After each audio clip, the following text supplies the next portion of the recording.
Magandang araw po. Kumusta po kayo? Sino po sila? Ako po si Tess Ong. ano Po ako?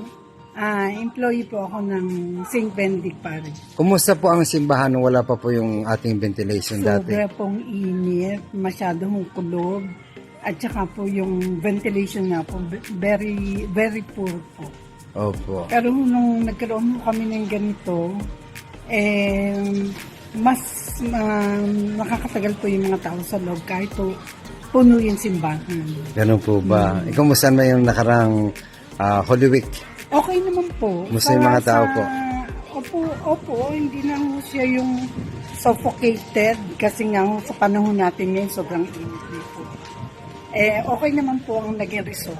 Malaking tulong po yung ventilation. Maraming salamat po, ma'am. Maraming You're salamat. welcome po.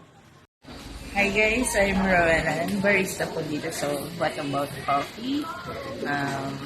Kumusta po dati dito? Dito po is sobrang init.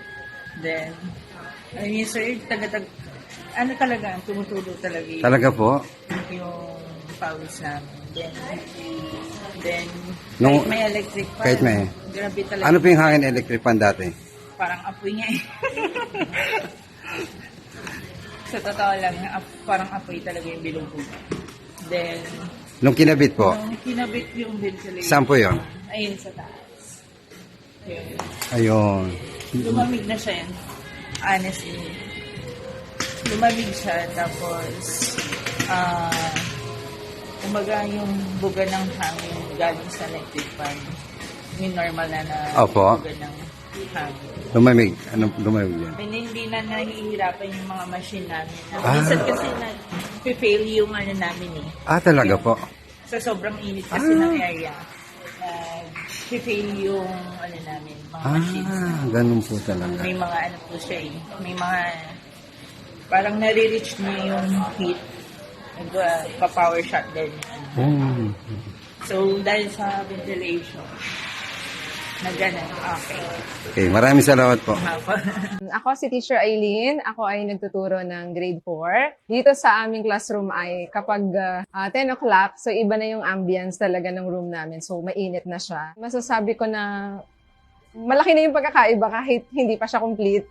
Kasi during those time na wala pa yung vent, talagang yung mga estudyante ko, kahit nakatutok sa unahan yung electric fan, tumutulo talaga yung pawis. So nakakaawa talaga yung mga bata kapag lalo na pag hapon na. Problema talaga namin yung sobrang init dito sa aming school. Una kami malapit sa dagat, tapos pangalawa yung mga classrooms namin, yung disenyo niya, hindi talaga siya akma doon sa mainit na panahon. No? Yung mga bata napapansin ko, hindi na sila, komportable na sila, hindi na sila yung mayat-mayay punas ng kanilang pawis. Si teacher, maayos nakakapagturo. Yung pakiramdam po namin dito pagka po nasa loob ng kwarto, napakainit po talaga. Kumbaga nakakaawa din po doon sa matatanda dahil yung ambience niya, kahit buksan namin yung mga bintana, mainit pa rin yung yung paligid niya, yung kabuuan ng mga building, mga kwarto. Kahit anong gawin naming linis, yun mismong amoy niya nandun pa rin, nananatili pa rin doon. Kaya minsan gumagamit kami ng ibang mga sabon para lang mawala yung amoy. Kaya lang still andun pa rin yung amoy niya. Pasisingawin lang po natin. Kailangan natin singawan. Isa sa tuktok, isa sa loob ng kisame, isa sa labas ng kisame, at isang bintana. So, paano po gagawin niya? Meron po tayong special na piyesa na tawag Numa.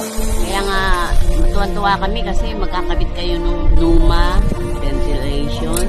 Kasi napakainit po talaga sa loob ng kitchen. Opo, medyo iba-iba naman po. Medyo lumamig guminhawa po ng konti. Kasi nung nakaraan talagang ang init. Opo, kulog, tsaka yung amoy.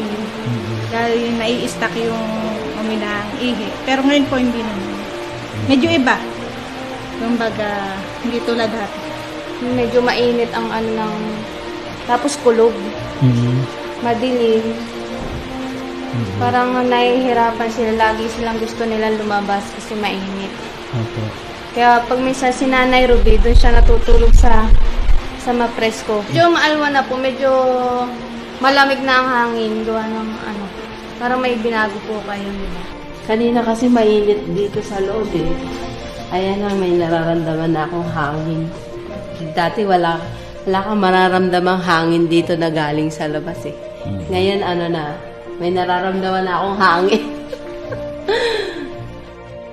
Totoo yun, magsisirculate na yung hangin dito sa labas, paakyat, yung hangin sa labas, papasok dito. Ayan, mababawasan na yung init at saka yung amoy niya na amoy kulob, mawawala na.